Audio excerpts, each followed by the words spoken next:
مبسملا ومحمدلا ومصلیا ومسلما اما بعد۔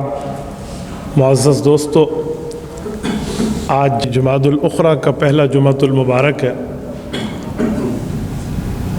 میرے ساتھیوں، حضرت امام حسن رضی اللہ تعالی عنہ کے انتقال کی ایک روایت اس مہینے کی 5 تاریخ کو بھی ہے، تو میں چاہوں گا میں اسی حوالے سے چند معروضات آپ کی خدمت میں پیش کروں۔ سب سے پہلے تو میں ان تمام دوستوں کا، ساتھیوں کا، احباب کا، ان ماں بہنوں کا شکریہ ادا کرتا ہوں جنہوں نے میری آنکھ کے لیے دعا کی۔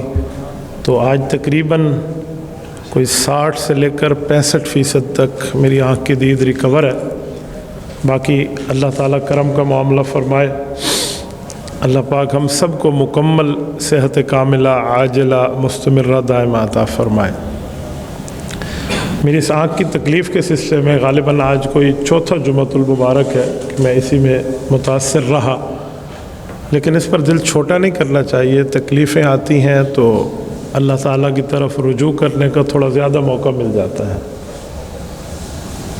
اور جس کو دنیا میں تکالیف کے اندر مبتلا کیا گیا ہے، احادیث پاک پڑھیں تو اس کا خلاصہ یہی ہے کہ آخرت میں وہ زیادہ پرآرام سفر، پرآرام زندگی گزارے گا۔ اسی پر ایک واقعہ عرض کر کے پھر میں عنوان پہ بات کرتا ہوں۔ امام فخر الدین رازی رحمۃ اللہ تعالی علیہ نے تفسیر کبیر کے اندر سورۃ کہف آیت نمبر 11 فَضَرَبْنَا عَلَىٰ آذَانِهِمْ فِي الْكَهْفِ سِنِينَ عَدَدًا، اس آیت کے تحت حضرت علی المرتضیٰ رضی اللہ تعالی عنہ ان کا ایک واقعہ ذکر فرمایا ہے کہ ایک شخص نے چوری کی اور اس نے اقرار بھی کر لیا، تو اسلامی حکم کے مطابق چور کے ہاتھ کٹتے ہیں۔ تو حضرت علی المرتضیٰ رضی اللہ تعالیٰ عنہ نے اس کے ہاتھ کاٹنے کا شرعی حکم جاری فرما دیا۔ جب اس کا ہاتھ کٹ گیا، وہ بندہ حضرت سلمان فارسی رضی اللہ تعالیٰ عنہ سے ملا، اس کے ہاتھ سے خون بہہ رہا تھا۔ تو انہوں نے پوچھا کہ تیرے ساتھ یہ کس نے معاملہ کیا؟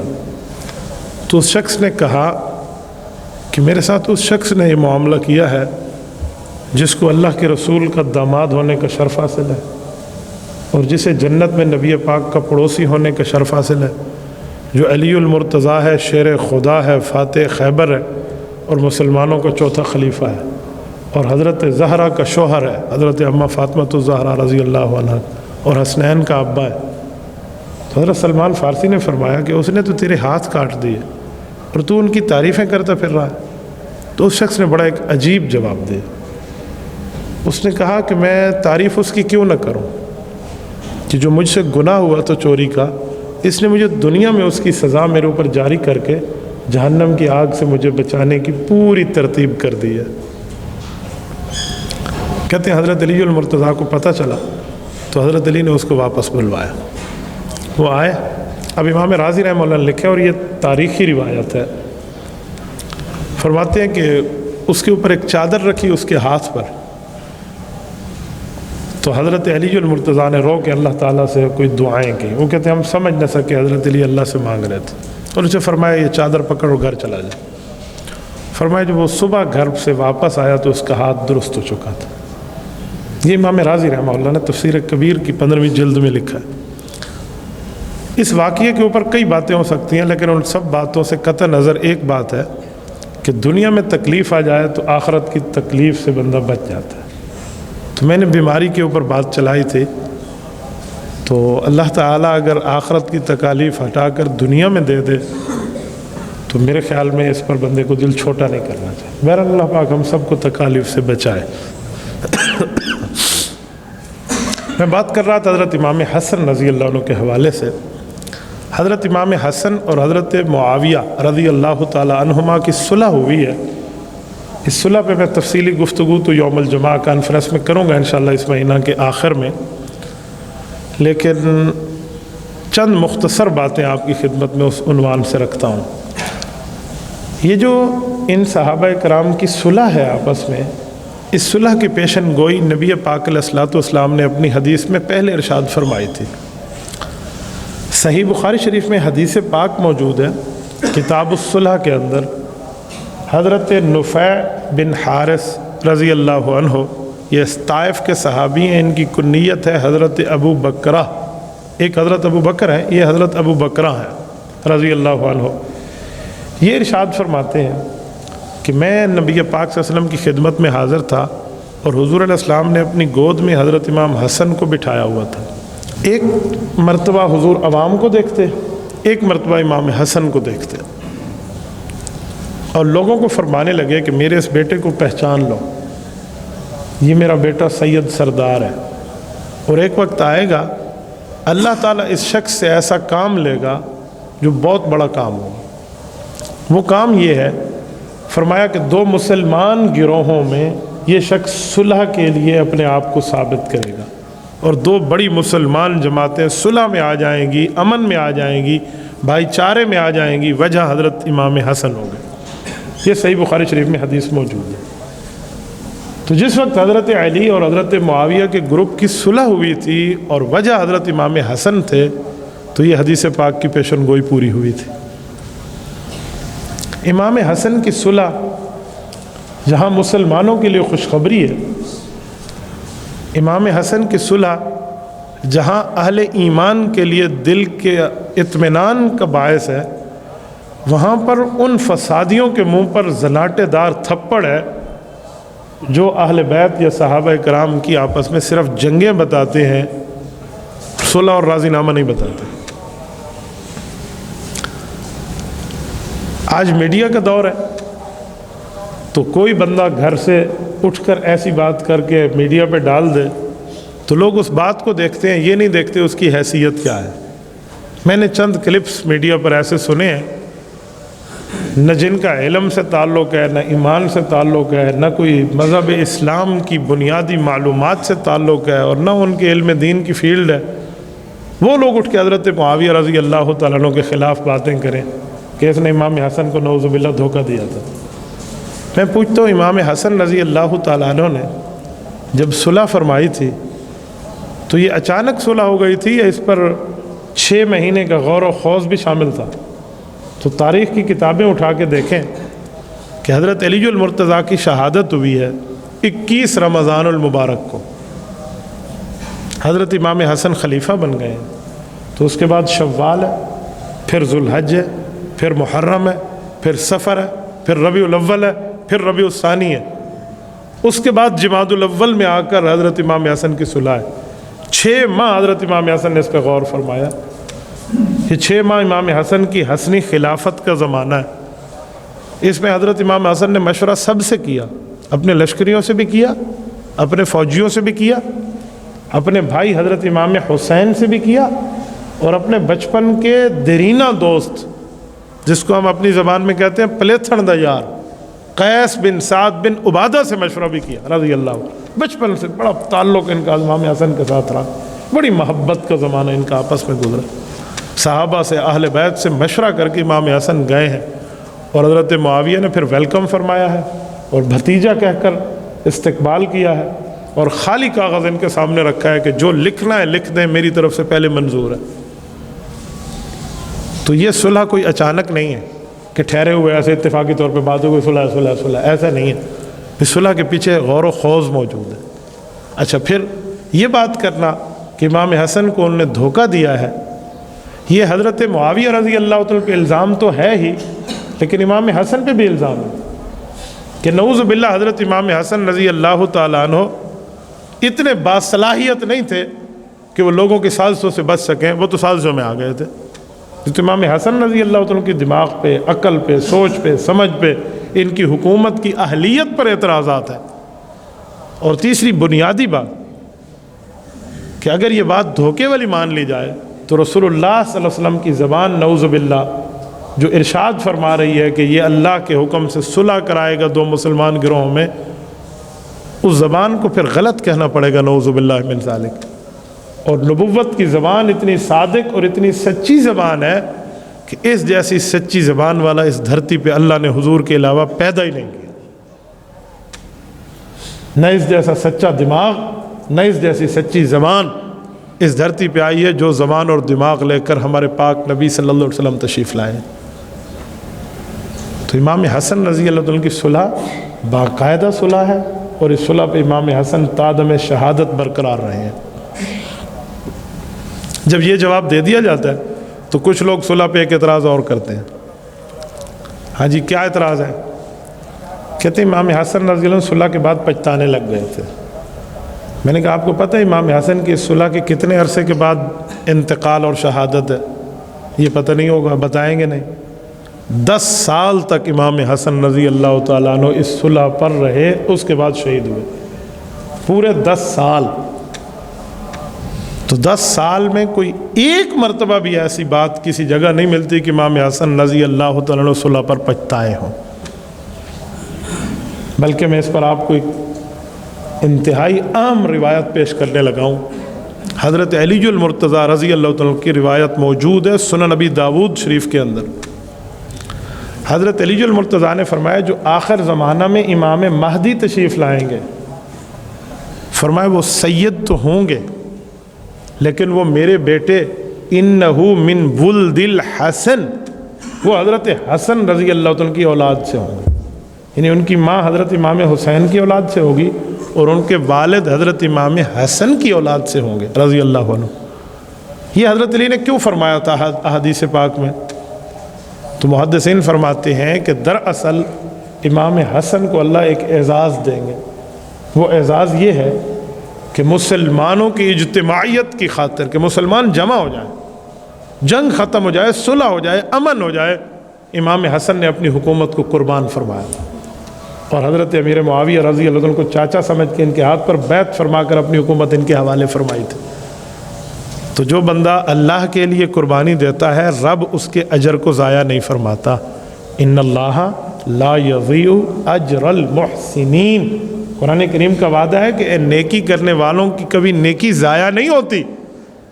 تو امام حسن رضی اللہ تعالی عنہ کی یہ نیکی کا بدلہ آخرت میں تو یقیناً ملے گا، دنیا میں ان کی اولاد میں اللہ امام مہدی پیدا فرمائیں گے، جس امام مہدی نے حضرت عیسیٰ علیہ السلام کے ساتھ مل کے اس پوری دنیا پر اسلامی حکمرانی کرنی ہے۔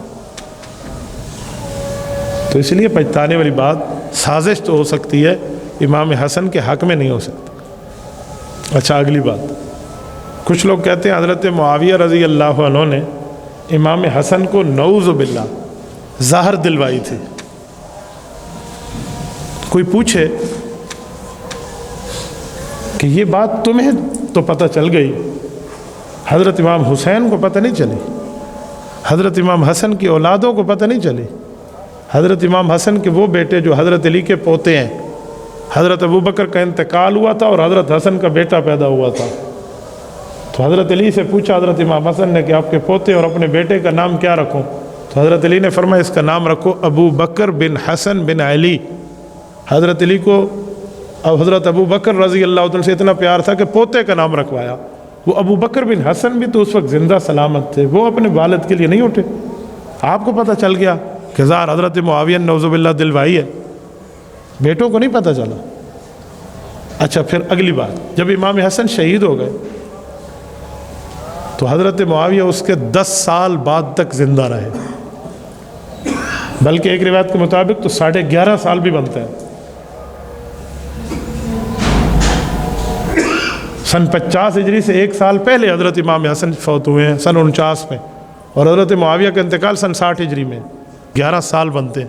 ان 11 سالوں میں اہل بیت میں کسی شخص نے بات کی ہے کہ زار حضرت معاویہ نے حضرت حسن کو دلوائی ہے؟ امام حسین نے کی ہے، امام حسن کی اولاد نے کی ہے، حضرت امام حسین کی اولاد نے کی ہے، کسی نے کی ہے؟ جی نہیں، کوئی ثبوت نہیں۔ تو جب جن کے گھر کی اندر شہادت ہوئی ہے ان کی فیملی یہ کلیم نہیں کر رہی تو تیسرا اٹھ کے کلیم کرے گا تو اس کا معنی ہے وہ شیطانیت پھیلا رہا۔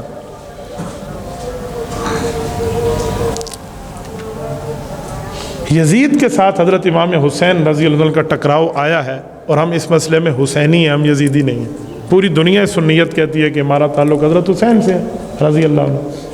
لیکن میں ایک بات پوچھتا ہوں، اگر خلافت معاویہ رضی اللہ عنہ خلافت عادلہ غلط تھی تو ان بھائیوں میں کوئی بھائی تو اس خلافت کے خلاف اٹھتا، ان کا نہ اٹھنا اس بات کی دلیل ہے کہ اس خلافت کو حق سمجھتے تھے۔ ایک اہم پوائنٹ اس پر عرض کرنے لگا ہوں، توجہ سے سننا۔ کچھ لوگوں کا اعتراض ہے جو اعتراض صرف بغض پر مشتمل ہے۔ وہ کہتے ہیں حضرت حسن رضی اللہ عنہ نے حضرت معاویہ کے ساتھ جن شرائط پہ صلح کی تھی ان میں ایک شرط یہ تھی کہ آپ کے بعد جو خلافت ہے اس خلافت کا میرے ساتھ مشورہ کیا جائے گا اور مسلمانوں کی شورا کے حوالے کیا جائے گا معاملہ۔ امام حسن نے صرف اپنا نام اس شرط میں لکھا تھا۔ جی ہاں، تو کہتے ہیں حضرت معاویہ نے تو حضرت امام حسن سے مشورہ نہیں کیا تھا یزید کے خلافت کی تجویز کے لیے، اس کی حکومت کی تجویز کے لیے۔ یہ ایک سنجیدہ اعتراض ہے اور اس کا سنجیدہ جواب بھی سنیے۔ حضرت امیر معاویہ رضی اللہ عنہ نے وفات کے وقت جو خلافت نامزد کی ہے اس وقت حضرت حسن کو شہید ہوئے 10 سال گزر گئے تھے، تو مشورے کا لفظ تو حضرت امام حسن کے ساتھ تھا۔ جب وہ شہید ہو گئے تو یہ شرط تو ختم ہو گئی۔ اب شک دوسری رہی کہ مسلمانوں کی شورا کے حوالے کر دیں، تو حضرت معاویہ نے کوئی یزید کو خلیفہ بنا نہیں دیا تھا، یہ حقیقت پڑھے تو سمجھ آئے۔ انہوں نے تجویز کی تھی، اور جب خلیفہ تجویز کر دے تو وہ خلیفہ بن نہیں جاتا، اس کے بعد پوری شورا بیٹھتی ہے جسے ارکان پارلیمنٹ کہتے ہیں، ارباب حل و عقد جس کو عربی میں کہتے ہیں، وہ بیٹھ کے اس فیصلے کی توثیق کرتے ہیں، تائید کرتے ہیں، اس کے بعد وہ خلیفہ بنتا ہے۔ تو اس وقت کی شورا میں، اس وقت کے ارباب حل و عقد میں امام حسین جیسے بندے، حضرت عبداللہ بن زبیر جیسے بندے، بڑے بڑے اجلہ صحابہ اور موجود تھے، انہوں نے اس کی توثیق نہیں کی تو یزید کا خلیفہ بننا ہی نہ ہوا۔ تو اس میں کون سا حضرت معاویہ نے دھوکہ کیا حضرت امام حسن سے؟ نعوذ باللہ، یہ کوئی دھوکہ نظر نہیں آتا اس پر۔ ہاں، اس کو دھوکہ نظر آئے گا۔ وہ کہتے ہیں ایک شخص ساون کے زمانے میں اندھا ہو گیا، تو اس سے کسی نے پوچھا آسمان کا رنگ کون سا ہے؟ اس نے کہا سبز، کہا زمین کا، کہا سبز، کہا پانی کا، کہا سبز، کہا پہاڑوں کا، کہا سبز۔ تو اس نے کہا ساری چیزیں سبز ہیں، تیرا دماغ خراب ہے؟ انہوں نے کہا نہیں، سبز تھے۔ تو ساتھ والے نے کہا اس کے قصور نہیں ہے، یہ جس زمانے میں اندھا ہوا تھا اس زمانے میں ساون چل رہا تھا، ہریالی تھی، ہر چیز اس کو سبز نظر آ رہی تھی۔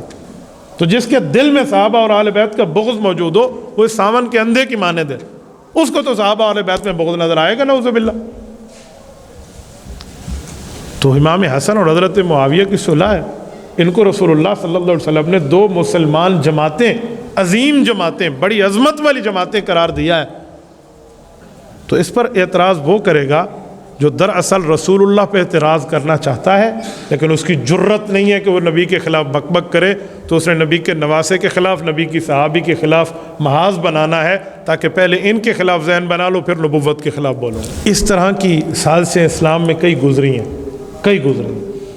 جب نبی پاک صلی اللہ علیہ وسلم دنیا سے تشریف لے جا رہے تھے تو حضور پاک علیہ السلام نے ہمیں ایک نصیحت فرمائی، موطا امام مالک میں یہ حدیث پاک موجود ہے۔ حضور پاک نے فرمایا ترکت فیکم ثقلین لن تضلوا ما تمسکتم بہما کتاب اللہ و سنت نبی۔ فرمایا میری امت کے لوگوں میں تم میں 2 خزانے چھوڑ کے جا رہا ہوں، جب تک تم ان 2 خزانوں پر مضبوط رہو گے کبھی گمراہ نہیں ہوگے۔ ایک خزانہ اللہ کا قرآن ہے اور دوسرا خزانہ میرا فرمان ہے، یعنی نبی کا فرمان ہے، یہ نبی علیہ السلام نے فرمایا، نبی کی سنت ہے۔ مجھے ایمان سے بتائیں، یہ دونوں خزانے ہمیں رسول اللہ کے صحابہ اور اہل بیت سے مل رہے ہیں۔ میں مثال سمجھانے کے لیے ایک جملہ کہنے لگا ہوں۔ کوئی شخص اگر کسی دکان کی چوری کرتا ہے، کوئی چور کسی دکان کے شٹر کو توڑتا ہے یا اس کے لاک کو ان لاک کرتا ہے تو اس چور کی دشمنی اس شٹر کے ساتھ نہیں ہے، تالے کے ساتھ نہیں ہے، اس دکان کے گیٹ کے ساتھ نہیں ہے، اس دکان میں اندر موجود اس خزانے کے ساتھ اس کی دشمنی ہے، جو خزانے اس دکان کے اندر اس شٹر کے بعد موجود ہیں۔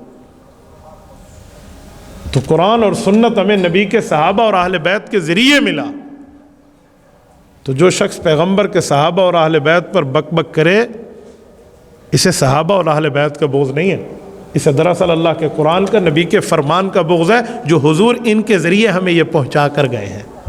ہاں، اس پہ جرت نہیں ہے، اس کے لیے ماحول سازگار نہیں ہے، اس کے لیے اوقات نہیں ہے، وہ اس پانی میں نہیں ہے اس وقت کہ وہ نبی کے خلاف بولے، وہ نہیں بول سکتا تو اس نے کوئی پلان بی اختیار کیا ہوا ہے، کوئی دوسرا راستہ اختیار کر لیا کہ میں نبی کے صحابہ اور اہل بیت کے خلاف محاذ بنوا لوں، تو جب پیغمبر کے صحابہ اور اہل بیت نعوذ باللہ ناقابل اعتبار ہو جائیں، وہ نبی کی تربیت یافتہ جماعت جس کو قرآن کہتے ہیں اولئک ہم خیر البریہ، آپ کبھی اس لفظ کا ترجمہ علماء سے سمجھیں، خیر البریہ، یہ بریہ لفظ بر سے نکلا ہے، بر خشکی کو کہتے ہیں، تو فرمایا اس دھرتی پر جتنی خشکی اور زمین ہے نا، خیر البریہ، اس خشکی کی بہترین مخلوق کو یہاں تو رسول اللہ کی جماعت، یہ قرآن نے خیر البریہ کا لفظ بولا ہے۔ اور کوئی بندہ کوئی جملہ بولے نا، آج کل ایک مضبوط جملہ ہم بولتے بھی ہیں سنتے بھی ہیں، پتہ ہے کیا ہے؟ توجہ رکھنا، بڑی اہم بات کرنے لگا ہوں۔ وہ جملہ ہم یہ بولتے ہیں کہ پاکستان اسرائیل کو کبھی تسلیم نہیں کرے گا، کوئی پوچھے کیوں تو ہم اس کی دلیل دیتے ہیں کہ قائد اعظم یہ جملہ لکھ کر گئے ہیں کہ اسرائیل اس دھرتی پر مسلمانوں کے سینوں پہ خنجر ہے، اور بالکل ٹھیک ہے، ہمارے بانی پاکستان نے یہ جملہ تحریر کیا ہے تو ہم یہ بات مان گئے کہ بابائے قوم کی لکھ ہے، اس لکھ کو کوئی مٹا نہیں سکتا۔ تو جب بابائے قوم کی لکھ اتنی مضبوط ہے کہ اس کو دنیا کی تمام حکمرانی طاقتیں، کیا 2/3 میجارٹی اور کیا سب کچھ مل جائے، کوئی پارلیمنٹ اور کوئی سینٹ اس کو چینج نہیں کر سکتے، تو جن کے دلوں پر ایمان اللہ نے لکھا ہے وہ کون ہے؟ اولئک کتب فی قلوبہم الایمان، اللہ قرآن کریم میں فرماتے ہیں اے نبی پاک آپ کے صحابہ اور اہل بیت کے دل پر اللہ نے ایمان لکھ دیا ہے، تو جو اللہ کی لکھ ہے اس کو کون مٹا پائے گا؟ اس اللہ کے لکھ کے مٹانے کی جرت کس میں ہوگی؟ اولئک کتب فی قلوبہم الایمان، اور رب کریم نے آگے لفظ فرمایا وَأَيَّدَهُمْ بِرُوحٍ مِّنْهُ، صحابہ اور اہل بیت کی مدد کے لیے اللہ فرماتے ہیں میں نے ڈیوٹی لگائی ہے جبرائیل امین کی، اے جبرائیل ان کی مدد کے لیے تو نے آسمانوں سے اتر کے اپنی نورانی پروں کی پرواز لیتے ہوئے ان کی امداد نصرت اور ان کے ہیلپ کے لیے پہنچنا ہے۔ وَأَيَّدَهُ بِرُوحٍ مِّنْهُ، اس سے بڑا جملہ میں اور کون سا بولوں؟ تو ان کے خلاف محاذ بنانا کہ نعوذ باللہ حضرت معاویہ نے امام حسن کو دھوکہ دیا یا حضرت حسن رضی اللہ تعالیٰ نے اس طرح غلط بات فرمائی، ایسا کچھ بھی نہیں، ایسا کچھ بھی نہیں ہے۔ میں نے ایک جگہ بات کی تو وہ شخص کو پڑھا لکھا لگتا تھا لیکن ایک چبل ماری اس نے، میں نے کہا امام حسن نے تو حضرت معاویہ سے صلح کی ہے، اگر تجھے حسنی بننے کا شوق ہے تو تمہیں امام معاویہ رضی اللہ سے صلح کرنی چاہیے کہ امام حسن صلح فرما رہے ہیں۔ تو اس نے ایک عجیب بات کی، انہوں نے مجھے کہا مفتی صاحب آپ پڑھے لکھے بندے ہو، امام حسن نے تو حضرت معاویہ کو خلافت ٹھیکے پہ دی تھی۔ یہ میرے لیے بڑی حیران کن جواب تھا کہ امام حسن نے خلافت ٹھیکے پہ دی ہے، خلافتیں ٹھیکوں پر بھی چلتی ہیں، کنٹریکٹ بیس پر کے اوپر یہ لی اور دی جا سکتی ہیں۔ تو جب اس نے کہا نا ٹھیکے پر دی تھی تو میرے ذہن میں ڈائریکٹ ایک جواب ہے، میں نے کہا فضول جواب کو فضول طریقے سے بندہ سمجھائے، تو میں نے کہا پھر ٹھیکیدار کی مرضی ہوتی ہے زمین میں جو کچھ بوئے، کہتے ہیں ہاں، تو میں نے کہا پھر حضرت معاویہ نے یزید کو بو دیا، پھر تجھے کیوں آبجیکشن ہے اس پر؟ اب وہ آئیں بائیں شائیں کرنے لگا، اب اس نے بغلیں جھانکنی ہیں۔ تو میں نے کہا ہمیشہ غلط جواب جب بندہ دیتے ہیں تو اس کا غلط رزلٹ نکلتا ہے، یہ نہیں ہے کہ میں کوئی یزید کی تائید کر رہا ہوں، میں صرف تیرے ذہنیت کو ٹھیک کر رہا ہوں کہ آئندہ چبل نہ مارو کسی جگہ کہ خلافت ٹھیکے پہ دی ہے۔ حضرت حسن نے خلافت کی صلح فرمائی اور اپنے نانا جان کی حدیث کو سچا فرمایا، اور حضرت معاویہ نے اس صلح کو ایکسیپٹ فرمایا ہے اور حضور پاک اپنے نبی پاک کی حدیث کو سچا فرمایا۔ تو خدا پاک نے ان کے دلوں میں محبت رکھی ہے، مودت رکھی ہے، ایسا کچھ بھی نہیں۔ آج کل آپ کے دماغ کو خراب کرنے کے لیے کوئی بھی یہ جملہ کہہ سکتا ہے کہ جی اس صحابی نے اس صحابی کے خلاف فلاں جملہ بولا تھا۔ یاد رکھیں میں 2 جملے سمجھانے لگا ہوں، نبی کے خلاف کوئی بات کرے تو اس کو اتھارٹی ہے، وہ انبیاء ایک دوسرے پر بات کر سکتے ہیں۔ جیسے حضرت موسیٰ علیہ السلام کے لیے قرآن پاک میں موجود ہے، وہ غصہ ہوئے اپنے بھائی حضرت ہارون علیہ السلام کو، ایک مسئلے پر غصہ ہوئے، اور پتہ ہے اس غصے کا رزلٹ کیا نکلا؟ غصے میں آ کے ان کے سر کے بال پکڑے اور ان کی داڑھی مبارک پکڑی۔ تو قرآن کریم میں مینشن ہے حضرت ہارون علیہ السلام اپنے بھائی کو عرض کرنے لگے یبن امہ، ہم ایک ماں سے پیدا ہوئے ہیں، لا تأخذ بلحیتی ولا براسی، اے موسیٰ اس اماں کا واسطہ کیوں میرے سر کے بالوں کو پکڑ رہے ہو, میری داڑھی کے بال کو پکڑ رہے ہو؟ میں نے یہ کام نہیں کیا تو انہوں نے چھوڑ دیا. تو مجھے بتائیں, جب نبی نے نبی کے لیے جملہ کہا تو کسی کی جرت ہے وہ حضرت موسیٰ یا حضرت ہارون پہ بولے؟ تیسرے کو, آؤٹ سائڈر کو کیا اتھارٹی ہے کہ وہ انبیاء پہ بولے؟ ایسے ہی رسول اللہ کے اصحاب میں, حضور کی اہل بیت میں اگر اس طرح کا کوئی آپسی معاملہ سامنے آئے تو کبھی بھی اس پر کمنٹ نہ کریں, کبھی بھی اس پر جملہ نہ بولیں, کبھی بھی اس پر اپنی زبان کو حرکت نہ دے, ورنہ ایمان کو جلا بیٹھیں گے. یہ ان کے آپس کا معاملہ ہے. وہ صحابہ اہل بیت ہیں, وہ ایک گھر کی مانند ہیں. ان کے اوپر کوئی جملہ کہا جائے گا تو وہ رسول اللہ کو اتھارٹی ہے, اللہ کو اتھارٹی ہے. آپ اور ہم نہ قاضی ہیں, نہ جج ہیں, نہ جسٹس ہیں ان صحابہ اکرام کے لیے جن کے ایمان کو رب نے ہمارا معیار قرار دیا.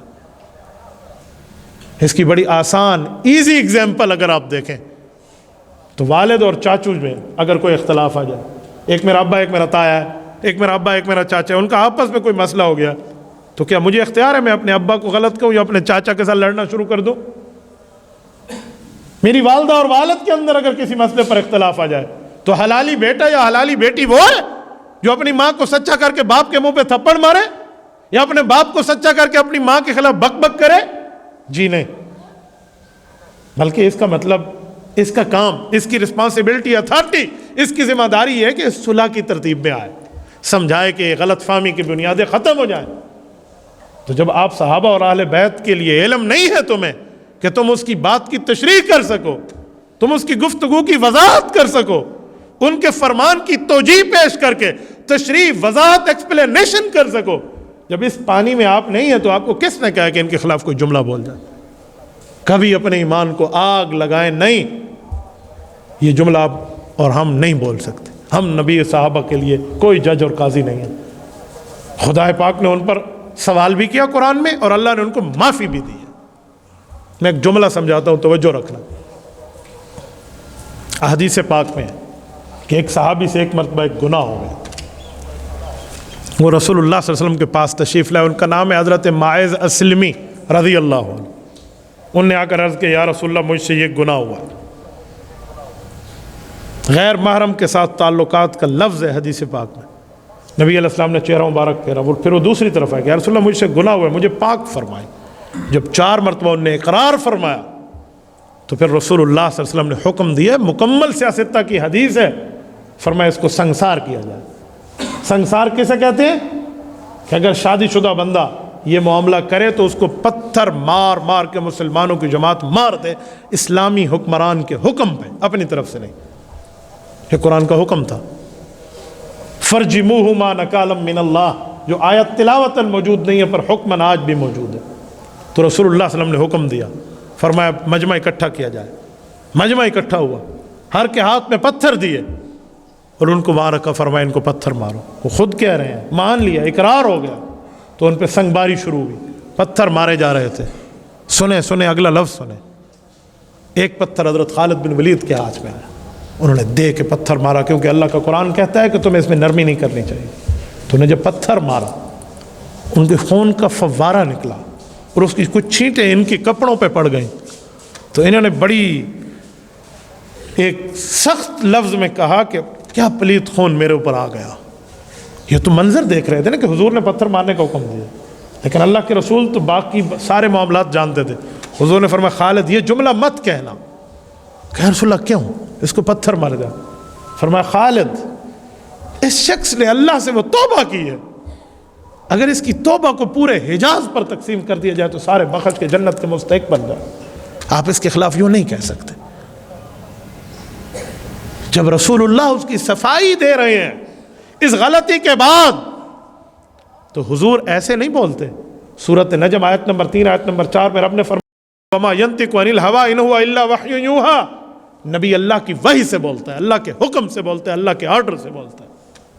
تو اس کا معنی ہے وہ اللہ نے فرمایا, اللہ نے ہمارے نبی کو بتایا.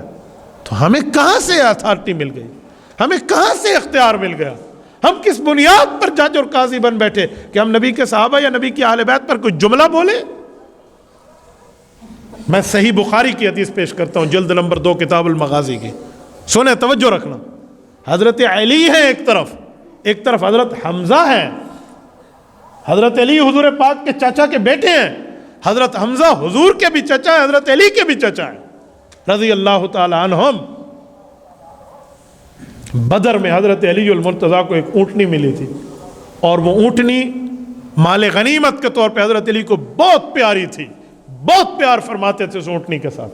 عرب آج بھی اونٹ سے جتنا پیار کرتے ہیں نا، اتنا کسی جانور سے پیار نہیں کرتے۔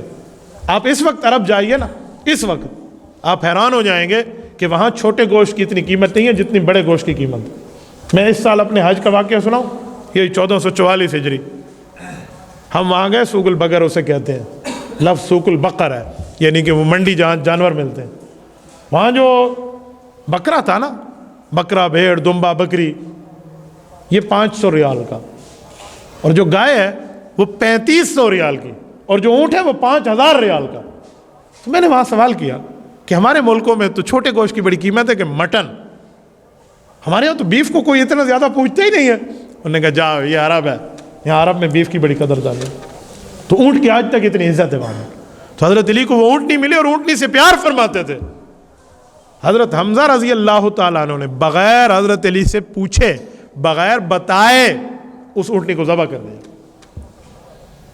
اس وقت جب حضرت علی اس اونٹنی پہ بیٹھ کے گھر تشریف لے گئے حضور پاک کے ساتھ، اور واپس نکلے تو وہ اونٹنی ذبح ہو چکی تھی، اس پر تکبیر پھر گئی تھی، اور حضرت حمزہ نے ساتھیوں کو بلا لیا تھا دعوت کے لیے۔ حضرت حمزہ چاچا ہیں حضرت علی کے، والد کی جگہ ہے، لیکن پوچھا نہیں تھا۔ حضرت علی رونے لگے ہیں، ان کی آنکھوں میں آنسو تر آئے۔ صحیح بخاری میں امام بخاری رحمۃ اللہ واقعہ لے کر اللہ کے رسول سے شکایت کی کہ یہ کیا کیا میرے ساتھ حمزہ نے؟ تو حضرت رسول اللہ صلی اللہ علیہ وسلم نے اپنی طرف سے فرمایا کہ ہم زمان دیتے ہیں حضرت علی کو، جو اس کی زمان بنتے ہیں آپ زمان لے لیں، لیکن اس بات کو چھوڑ دیں۔ تو معاملہ وہاں رفع دفع کرایا، راضی نامہ ہو گیا، معاملہ اٹھا، ایک غصے کی بات چلی لیکن ختم ہو گئی، بھائی بھائی بن گئے، کوئی اعتراض نہیں رہا۔ مجھے بتائیے ڈی اے خان کے غیور و ایمان سے بولیے، اب کسی کو اختیار ہے وہ اٹھ کے حضرت علی پہ بولے یا حضرت حمزہ پہ بولے؟ کوئی اٹھ کے ایسے کہے حضرت حمزہ تو حضرت علی کے اونٹ ذبح کر دیتے تھے، بغیر پوچھے کسی کے مال میں تصرف کرنا جائز ہے؟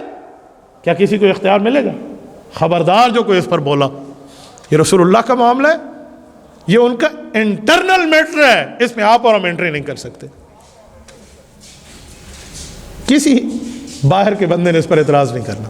تو میرے ساتھیوں، میں نے پوری گفتگو کا خلاصہ یہی عرض کیا کہ رسول اللہ کی جماعت کے خلاف اگر ایسے کوئی جملہ ہمارے سامنے آ بھی جائے تو اللہ جانے، اللہ کے رسول جانے اور صحابہ جانے، وہ بخشے مخلوق ہیں، رضی اللہ عنہ ورضوا عنہ، قرآن نے ان کو معاف کر دیا ہے اور وہ معاملہ ان کا صاف ہے۔ اللہ تعالیٰ آپ کو اور ہمیں عمل کی توفیق عطا فرمائے۔ اقول قولی ھذا واستغفر اللہ وآخر دعوانا ان الحمد للہ رب العالمین۔